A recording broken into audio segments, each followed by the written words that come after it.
Hello, hello, and welcome to episode 4 of the Inside Events podcast.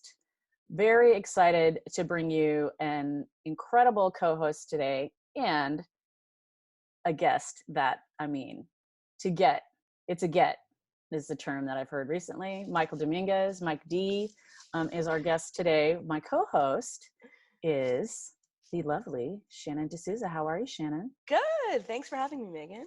Absolutely. Okay, so I'm gonna read your little bio, and then if there's anything I didn't include, feel free to supplement.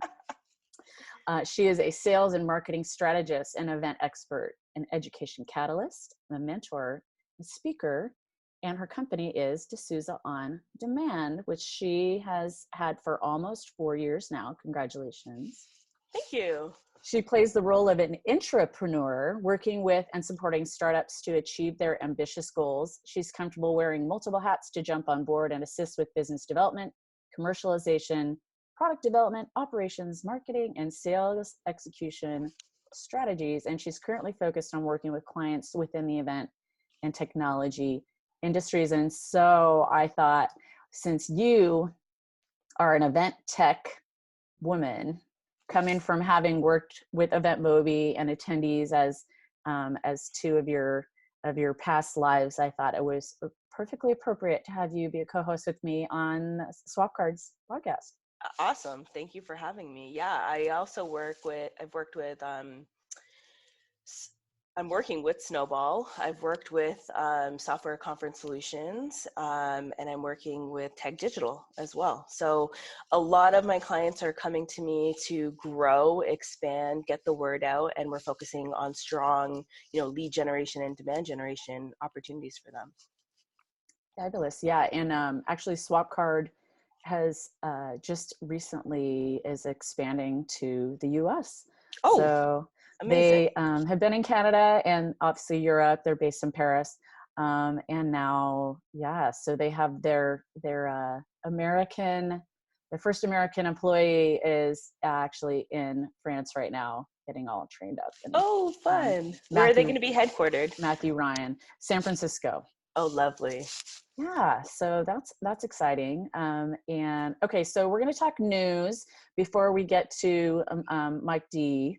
And so there's been a lot of talk about climate change, clearly, but I found this article that MPI wrote. It's in the MPI blog from last week, Thursday or Friday. It was up about the fact that climate change can actually be, people can consider making money from trying to make the environment better, which I think is that money talks, right? True. And Fiona Pelham, who she, like our guest today, she's also a past chairman of MPI, and her company is really trying to lead the charge in elevating sustainability in events to an entirely other level. I wanted to read a couple of quotes from her from the article. The name of the article is "Mitigating Climate Change Can Mean Cold Hard Cash." She said, I love that. That's sexy. Right? Yeah, great. I mean, it's great. I love a good clickbait title of anything. Sustainability is not just the environmental piece, it's also the social and economic piece, Fiona said. And as it turns out, both global capitalists and environmentalists can appreciate the idea of moral money. And moving away from the one-size-fits-all sustainability checklist is another ingredient of the emerging purpose meets profit economy. She said, every single event is different. Therefore, during the planning of the event, there should be a stage where the key stakeholders come together, supply chain to client to event organizers, to identify the sustainability challenges of the event. So I'm curious, Shannon, from you live in Canada, Vancouver, and yes. Our industry has had the Green Meetings Industry Council for years, and I feel like they've been educating us on how to think about this element of our meeting, but clearly it's being raised to another level kind of with this global effort. What efforts is Canada been making on this front with regard to meetings and events? Man, so Vancouver is probably the greenest place in all of Canada to really be. And you feel it as soon as you get here, literally in the way the landscape of the city is actually built. There's tons and tons and tons of green. But in regards to meetings and events, I think, you know, focusing on not trying to waste, want not, waste not, and how is this going back into the environment, specifically in regards to food, cutlery, tear down, AC. Even a lot of Vancouver is built without AC, if you can even imagine. So now with climate change, it gets pretty hot out here. But understanding, you know, that you don't have to have everything. You know, we can live without, and having that kind of mindset, I would definitely say if you brought your events to Canada and Vancouver, you will be having that discussion and that conversation. Yeah, I mean, so the bottom line is changing, I think, is the moral of this article. And it says, surveying the 500 biggest global companies by market cap. This company based in the UK, CDP, forecasted $1.2 trillion in potential revenue from low emissions products and services. So, Wow. I mean, it's climate business opportunities were estimated at 2.1 trillion. So it's just a matter of changing mindset, right? Yep, And and it's a niche, right? And I yeah, think it's, as there's more awareness, there will be more questions being asked from planners to vendors. So might as well forecast, look ahead, find, you know, new lines of product. That's new business, right? So be innovative. yeah. So I used to work with Oracle. I did their largest users conference, the AV. And so years back, 10 years ago, they were really forcing the city of San Francisco to make changes. So it can also come from the client. If the Yes. client pushes a city or the suppliers that they work with to do certain things, then they will, because they need Yep. the business, and really it all like benefits everyone in the end. 100%. And Yeah, Fiona will say from that article, it's all about tracking, right? right. So knowing your footprint, that's how you're going to be able to negotiate and have these conversations, because you have the data. Right. One sec.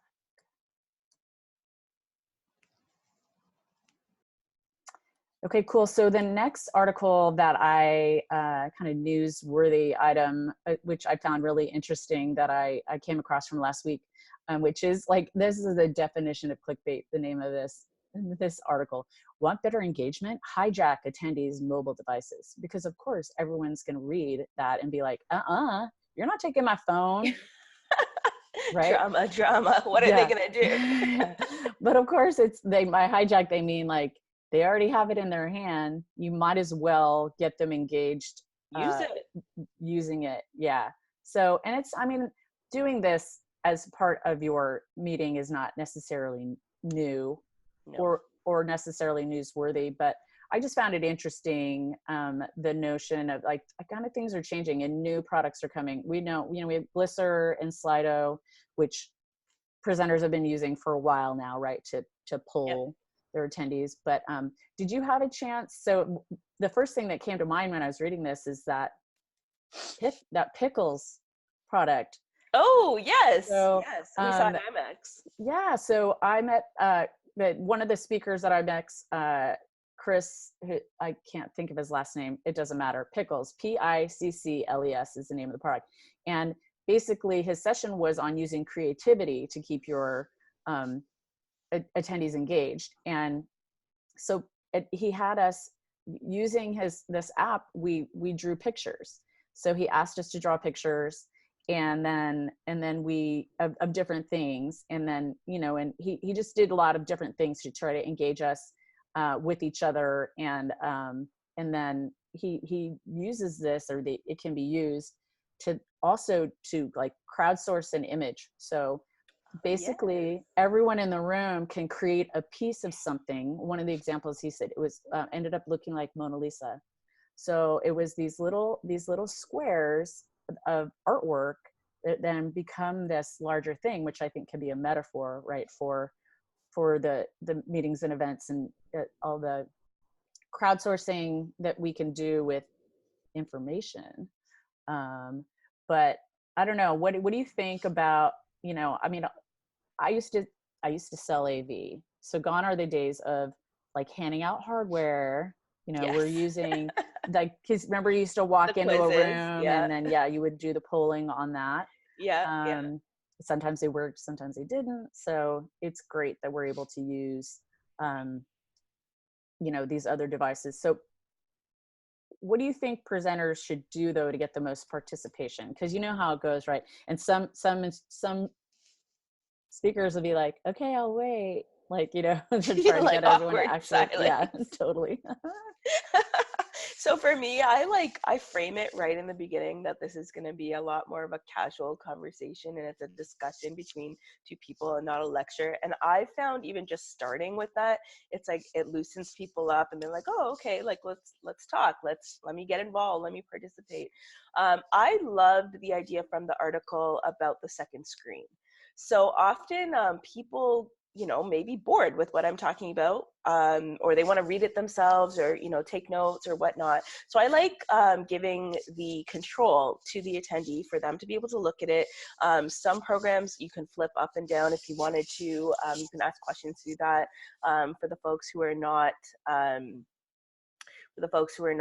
you know, not overt, but but who are a little bit shy. Right. So I like that concept of it personally. Yeah, for sure. And the making it part of the, I mean, because, you know, death by PowerPoint is, It's real. it's a real, it still amazes me when I see it. I attended a session at Social Media Marketing World where the presenter used, every slide was a meme, which I thought was really a really fun way I love to, that. yeah. So he played off each of the memes as his, like, you know, it kept us super engaged.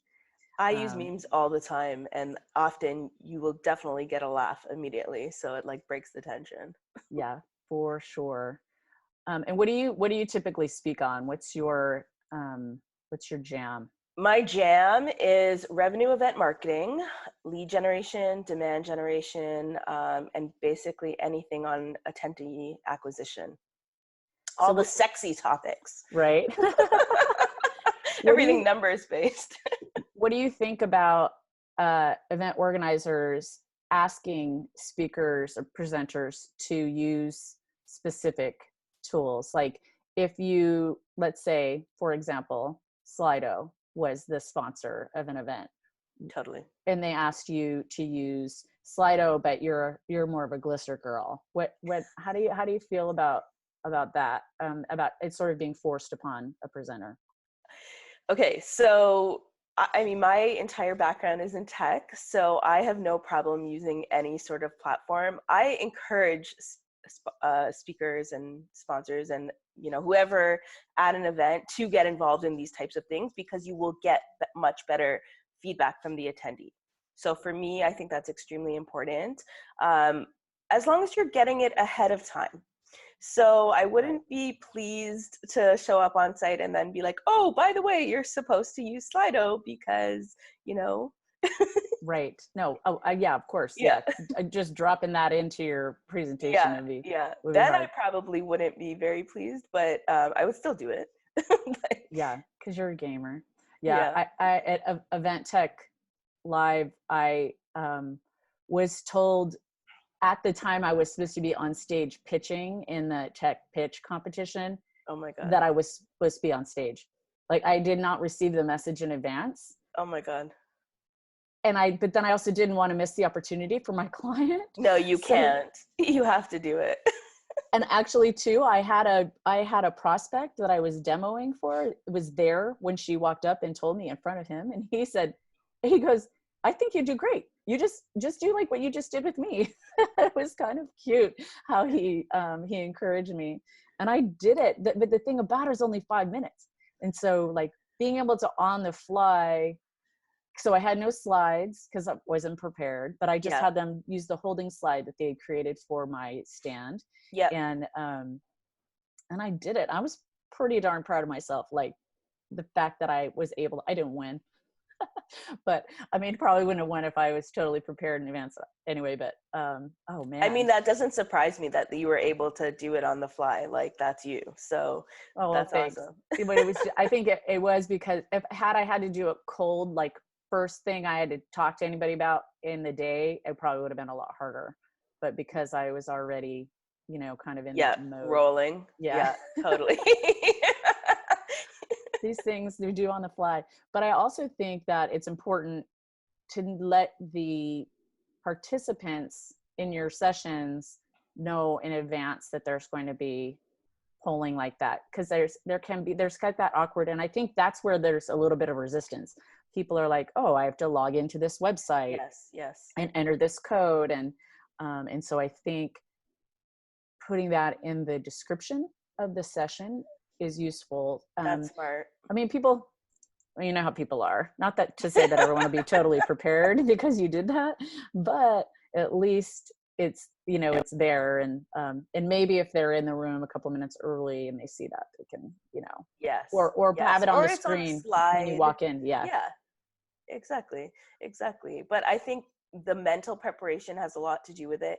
Also, people are lazy. So like all of a sudden, if it's on the fly and they're like, oh, pull out your phone, do this, do that. And some people are not very tech, you know, adept. So it's a problem for them. And then they get stressed out and it's not a good, you know, attendee experience. So I think planning makes sense. For sure.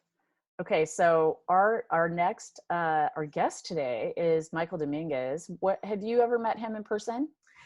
I've had the pleasure once, and this is when I was saw him at IMEX having a drink with someone else, and I basically just ran up to him and was like, "Oh my God, it's you in person!" Fangirl. Yeah, exactly. And then he was like, you look familiar. And then he pulls up my social media profile and he's like, is this you at Fancy D? And I was like, oh my God, my heart, I love you forever. So that was my Mike D experience. And I've been a big fan ever since. So it's such a pleasure to be on the podcast with him today. Oh my God, it's so exciting. That's amazing. I love that. Yeah, I tried to reach out to him while I was doing my master's thesis. He was chairman at the time, and I never heard back from him. And I was kind of bummed. And everyone who I told that to said, "Oh, well, he must not have gotten the message, because he definitely would have gotten back to you. It might not be right away because he's so busy, but yeah, so he is a gem, and we're super fortunate to have him on the show. And so that is actually a great segue to transition into the second half of our show, interviewing Michael Dominguez. And here we are with our very special guest, Michael Dominguez. Welcome, Michael, to the podcast. Thank you. Thanks for having me. It's a pleasure to be with you guys. So I always see your name, Michael. Do you prefer Mike or Michael? What's your... I have no preference. My mother's the only one who cares. And I've always said, look, I'm in sales. Just call me. I really don't care what you call me. I'm good. That's perfect. I'm quite all right. So long as we don't use your middle name. Yeah, I don't have one. You know you're in trouble. Oh, you don't? Yeah, I don't have one. Wow. I don't think Seriously, I've ever met a person without a middle name. Wow. Yeah. Actually, no. I have my husband. Yep. Yeah. I was going to say, it's just rare to have a Hispanic without a middle name. So yes, I'll take it. Yes. Or four names, actually, yes. Right? The mother's name and father's name and exactly. The whole kit and caboodle. All right, perfect. Well, I'm going to read your bio here. I'm going to do the best I can on your storied career. Okay, so Mike, and tell us, where are you living these days? Just relocated to Dallas, and have kept my place in Vegas, and I'll be going back and forth. But Dallas is going to be the definitely our headquarters there for ALHI, as far as our sales and marketing headquarters. Perfect. Well, and Texas is home, right? Yeah, so born and raised in San Antonio, so definitely getting closer to home. Yeah, perfect. Okay, so he is past chairman of Meeting Professionals International Global Board of Directors. He is currently the president and CEO at Associated Luxury Hotels International. Most people know it as ALHI. It's a global sales organization dedicated to the meetings and incentives marketplace. And we'll get into that a little bit. prior to ALHI, he was in executive sales leadership with MGM for 7 years and Lowe's for 7 years before that. So I must ask, is there a 7-year itch at work? Or Yeah. You know, it's odd how things worked out. And my paperwork that I signed, or my offer letter to come to ALHI, I signed it 7 years to the day that God. I left Lowe's to go to MGM. And it was just eerie timing with both roles. When I was leaving Lowe's, a company I loved, to go to MGM, and when I was leaving MGM to come to ALHI. In both jobs, they came looking for me. It wasn't anything I was looking for. So the timing is just odd, completely out of the blue. But yeah, 7 years to the day. And what's really interesting with those two hotels, those two hotel companies have been ALHI brands almost since the beginning. So I have a 14-year background with ALHI as a member before I ever, took over this role. So it's magic in the making. I think it is. I think the For stars sure. all aligned to make it happen. So tell us a little bit about what you're doing there. The ALHI as a whole is a global sales organization for independent hotels, and independent hotels and independent brands. And to really explain that, everybody understands a GSO if you name one of the main brands. You know what that is, and they're representing multiple hotels within any flag. What you realize today, specifically with all the mergers in our industry, you basically have 4 big brands, and then you have the independent hotels. There is no in between today. And it used to look very, very different even a decade ago. And I think it's an interesting line in the sand, because independent hotels are as unique as the destinations that they exist in. And they are what I truly have started to experience again, because it's been a while, but they are focused on the experience. And when you get into brands and when you get into bigger boxes, it's sometimes hard. Even though everybody talks to it, a brand's a brand.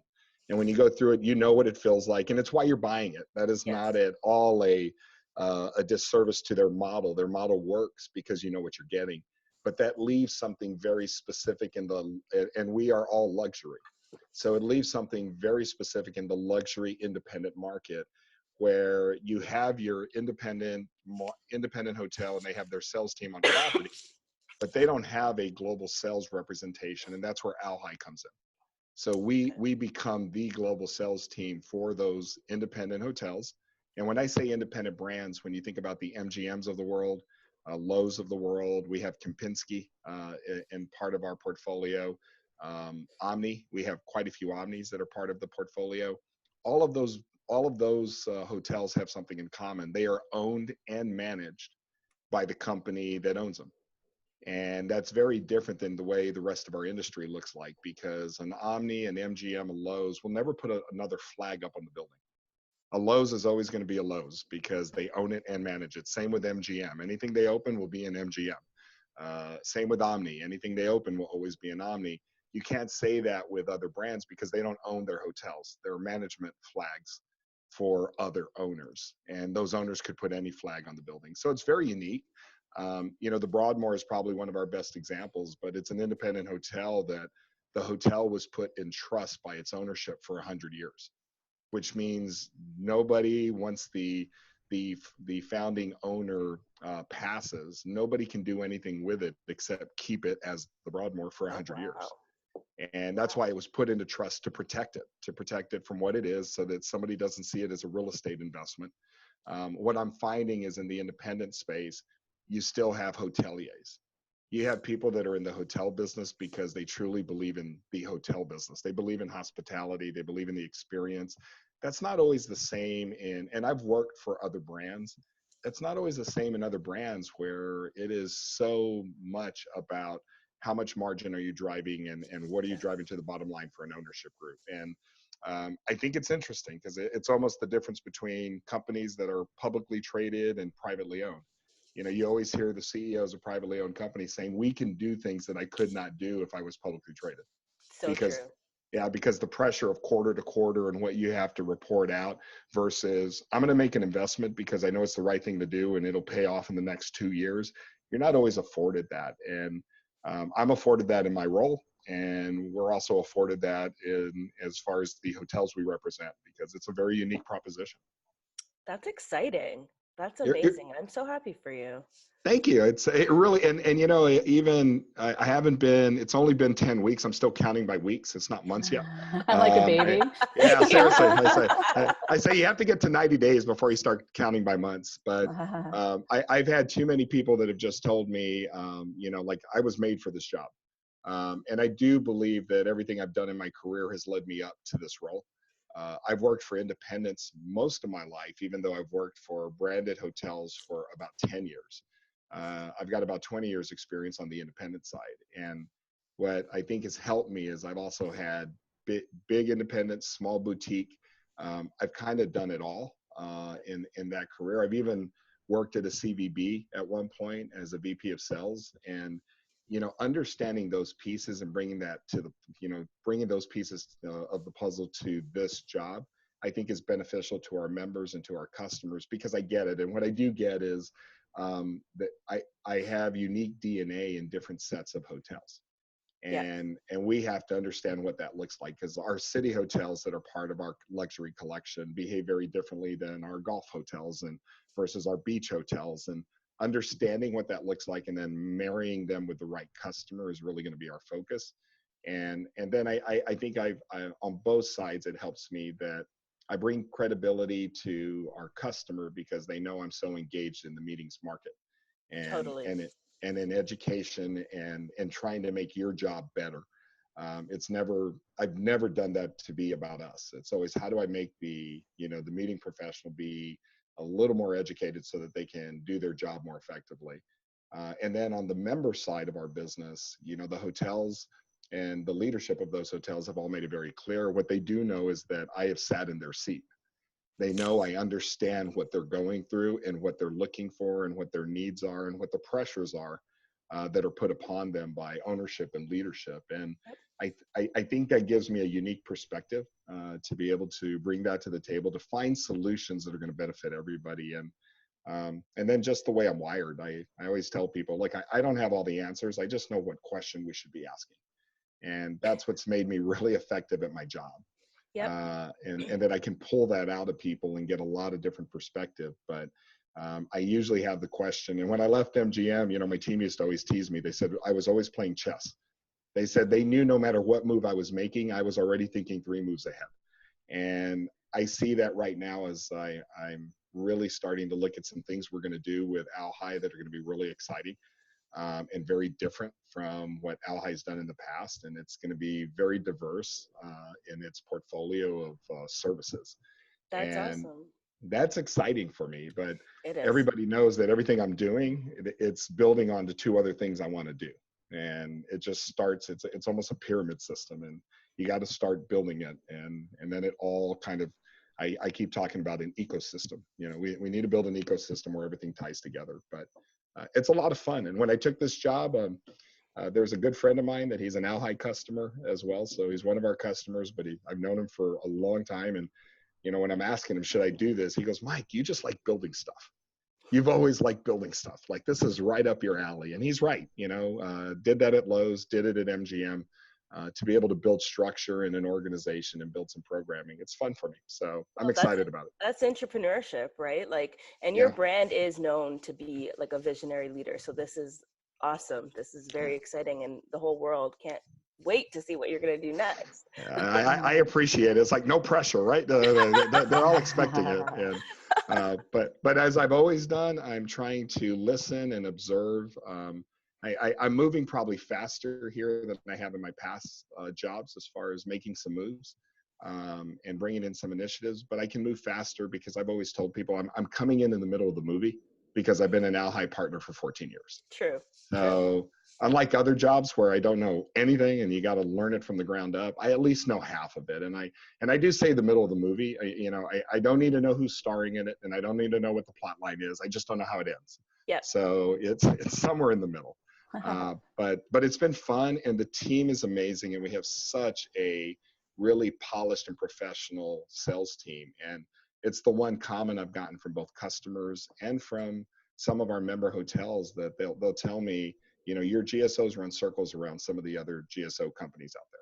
And I love hearing that because they're talking about their professional, and at the end of the day, it's our people. Yeah. We have a great brand, but that brand was built by a lot of salespeople that have been with this organization for a long time. And I just feel honored that I have an ability to lead them. So it's going to be fun. Nice. Okay, so I am going to switch gears a little bit. So the show is sponsored by a European technology company. Very cool. Yeah, so by virtue of that, we really do have a mixed listening base. So North America and Europe. So I want to know from you, the Futurecaster, the Oracle, what would you say is the biggest differentiator between the North American and European meeting markets? Well, you know what's interesting is we have a very strong European presence, so this isn't foreign to me. There's a no pun intended. No pun intended. No pun intended. Yeah, it's so funny because I went to go see our London team in London, and I said, you know, I don't want you to feel like you're on an island, although you're on an island, but I don't want you to feel like you're on an island by yourself. But you know, I think it's very interesting that I think you have to back up and look at first the economic environments. You know, the one thing I keep telling everybody today, that the best way to phrase what's going on is it's certainly uncertain. And that is going to be literally our future for some period of time. Europe, most people haven't paid attention. There's pockets of Europe that have been in recession or have been receding now for over 18 months, or at least slowing down, but recession has started to hit in Germany, specifically, and in other parts, and that is definitely having some impact across the board. The behaviors in the meeting market vary greatly, whether it comes to gratuities, whether it comes to full planning, whether it comes to regulation today. You know, GDPR that put everybody through a fire drill was a European regulation. And it's interesting though, because when it first came out, I do remember having discussions with certain CIOs to say, what's the impact? And they said, well, unless you're a global company, there wouldn't be. But if you're a global company, there is. And the comment from those CIOs at that point is, okay, Europe's saying they're going to sue you if you do this. And the idea is, if I'm a US based company and you're European and it was a European regulation, you're going to have to come sue me in a US court and get a US judge to agree that we should be following a European regulation when we don't do business there. True. Well, that's different, but most companies do business across the board. And then the US is catching up with some of those same privacy regulations. True. But that just complicates things, because it's something as simple as us talking about, you know, what we may or may not want to do from a marketing standpoint, and even talking to our members. As soon as you mention, well, is this going to go global? Because if it's global, then all of a sudden we have a whole bunch of different hurdles we have to look at. That's problematic for our industry. Not problematic's the wrong word. That is just a challenge we have to all make sure that we have moved fast enough to address. And that creates some challenges. I think the business overall, the biggest difference is the U.S. has not had a supply glut during this recovery cycle. The U.S. supply has been well behind normal patterns and normal lines, which is positive for us, because even if we slow down, we have plenty of opportunity because we didn't oversupply the market. Europe has been exploding with supply. And I think that could be problematic on when it hits, because as most cycles, and this is what has always hit us as an industry, you have your peak of supply right before or right during a recession starting. And that becomes very problematic to the hospitality market. And Europe right now has a huge supply inventory. Although they're ahead of us in the slowdown, it may not mean much. It may actually be okay. Because they're basically already in it. But that, to me, that's the biggest differential between what's going on in Europe. You know, Europe is complicated, and you talk about uncertainty. You've got to resolve Brexit. Got to figure out what that's going to look like. And Brexit is the one thing that's kind of holding everything up. But you also have instability in Europe because you have changing leadership. And it's not only changing leadership in the UK, which we joke often, if you're paying attention to it. Johnson is their Trump. He is a business guy. He is a business guy doing it very differently. And it's amazing that he is ruffling all of the politicians' feathers, because he's not a politician. And, you know, for him to close down Parliament like he did created all kinds of chaos. And all of a sudden it's like, it was illegal. Could he do it? Well, he did it. And it's the first time in 40 years, but he's different. And I was just in Europe and that was the conversation. The interesting part is that's who they've moved in. And there's this drumbeat around for different and moving things a little differently. And it's an interesting one. And you look at Merkel being pushed out in Germany and new leadership in Germany when Merkel was the stabilizing force of Germany for a long period of time. That's disruptive and really disruptive. And I don't think we know where that all settles. And it's hard when Megan's, you know, you were telling me, so the forecaster, tell us what's going on. It is hard to forecast right now. Right. All I can tell you is that everything's going to be predicated on what happens with Brexit. Will it be a hard exit or will it be a soft exit? And that is going to have a ripple effect throughout Europe. And we won't know more until that's settled. And we're all hoping that is settled before the end of this year. So the last time I heard you talk, I think you might have mentioned Brexit, but yeah, things have changed tremendously. And you talked about this, that we're going to be in a deficit in the US in terms of rooms. So things have slowed then. Like we're stabilized in terms of like supply and demand. Yeah. Yeah, well, what's happened with supply and demand, the lines have actually started to invert where supply is going to outpace demand, but it's outpacing it at such a small level when demand has outpaced supply for the last 10 years in this recovery at a pace we hadn't seen before. So it's not that it's going upside down, it's just starting to normalize. Now, we're also normalizing, and I don't think we talk enough about it in the US, we're normalizing at an occupancy rate that is 7% higher than where we were in 2008. So we are so far north of anywhere we've been as far as occupancy and rooms occupied. There's just so much demand in the market. And I saw an Oxford economic presentation recently, and we could, and I don't think anybody expects this, we could have a drop right now as big as we saw in 2009. And I don't think anybody expects 09 again. But if we dropped as big as we did in 09, we literally would still be 4 percentage points higher in occupancy than where we were in 2008 before we started the downturn. Wild. That's wild. And that's what nobody's getting around their head. We've had 7 all-time record years. And I will tell you, I kind of lectured the media a little bit at our breakfast that we had at IMEX, because the comment I made was they do a very poor job at times of telling the right story, even in a headline, because you keep hearing about slowdown and that makes everybody nervous. Yep. It is a slowdown in the rate of growth. That's the piece they're leaving out of the headline. Ah. We're slowing the rate of growth, but we are not slowing and going backwards. Yes. We're just not going to grow as fast. And I keep saying it's an important piece of the puzzle that they keep leaving out every time they mention it. And it makes you nervous. And I think sometimes these things become self-fulfilling prophecies. Yes, definitely. And my biggest frustration in the world today is that we no longer have journalists. We only have media. We have people that are trying to give you a point of view versus telling you what is the real news and what's the real facts. And, you know, I heard Denzel Washington, and you know, he really is brilliant if you ever listen to him about what's going on around the world. But he said, you know, we used to have news. Today we have opinion news.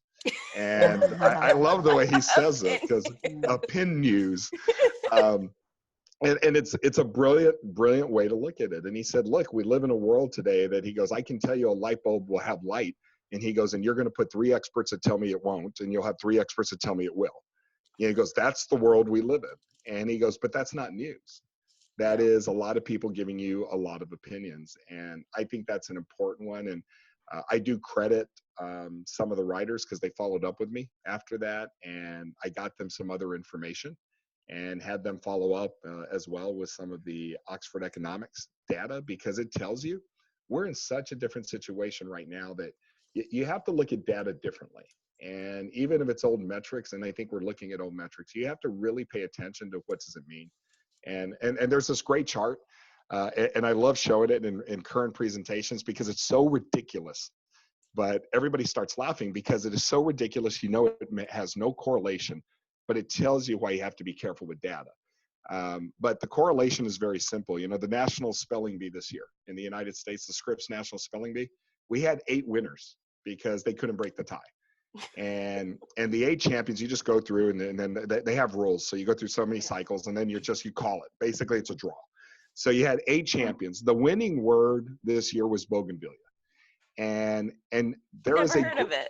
Yeah, seriously, right? It's a flower. Yeah. It's a yeah. flower. Okay. No, Yeah. but now, is it a flower or is it a tree? Because it could be both. And I go through all of that piece. So, Fine. yeah. But here's the point. The winning word in the National Spelling Bee over the last 20 years has a direct correlation statistically when you graph it to the number of people that are killed by venomous spider bites in the United States every year.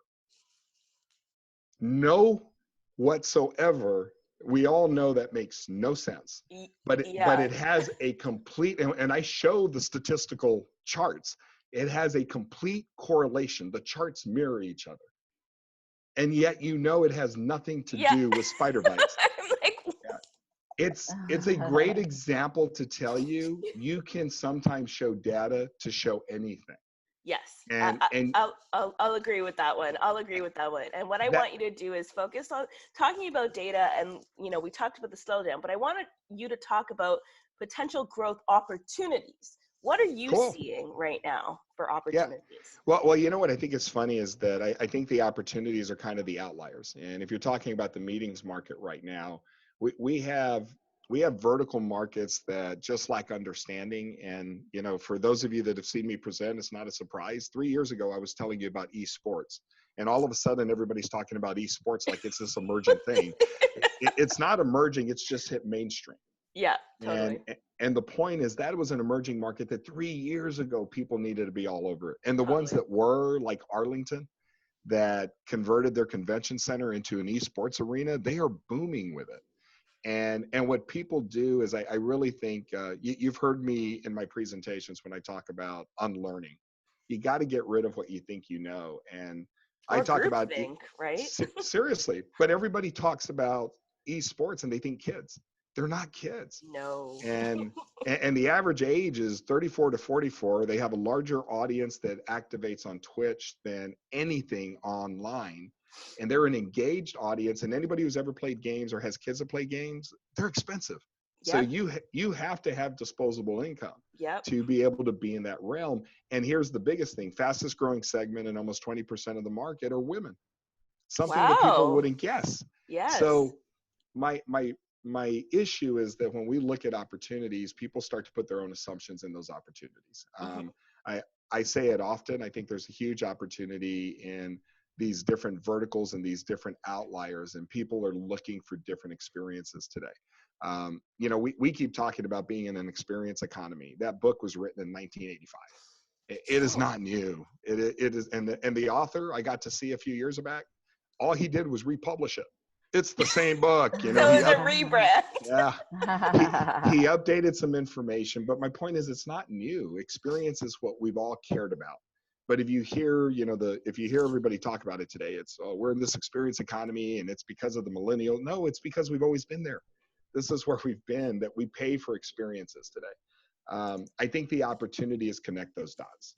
How do you connect the dots with what people are doing in their, I'm a firm believer in what you do in your consumer life is going to be the expectation in meetings. It's going to be the expectation in travel. I think that makes complete sense. And let's point that spotlight on technology. What are you seeing for emerging technology?